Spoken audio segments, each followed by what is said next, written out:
The Killer Inside Me is a rough movie. It's the story of a small-town Texas deputy who reveals himself to be a brutal homicidal maniac. I watched this thinking it was going to be a noir piece filled with subtlety and suspense, but it turned out to be an in-your-face look into the life of a serial killer.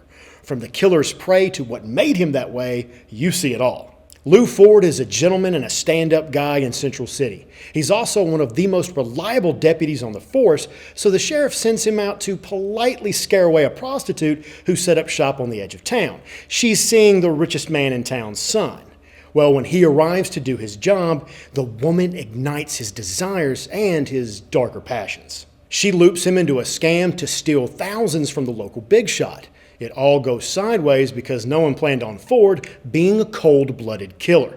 The deputy must now keep suspicion away from him as the murders are being looked into, but his need to kill isn't satiated. No one is safe. I've always been fascinated by TV shows and films that look inside the killer's mind. I guess I'm just one of those people. Since this was set in the 50s, I expected a detective story with a dark angle. But this is an in-your-face, hard look into what this psycho is capable of and what made him this way. Ford has the most down-to-earth Texas charm, and then his eyes will go black and he will sadistically kill. Casey Affleck gives an earth-shattering performance here, making you believe he's an emotionless monster lurking inside a guy that you wouldn't mind hanging out with until he snaps. The violence in this is disturbing. The main character savagely beats women to death. These scenes are not short. They are longer than you would like and exceedingly brutal.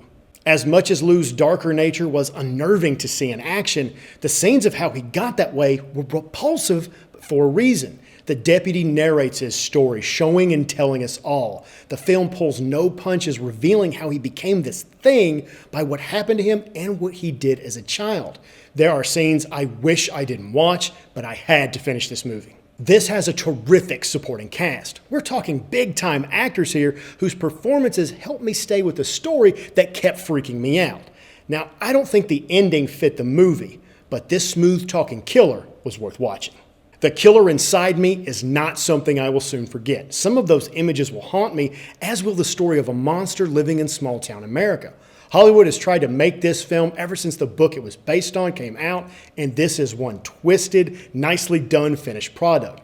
If you love the intense and disturbing, this is your movie, but it is not for the faint of heart.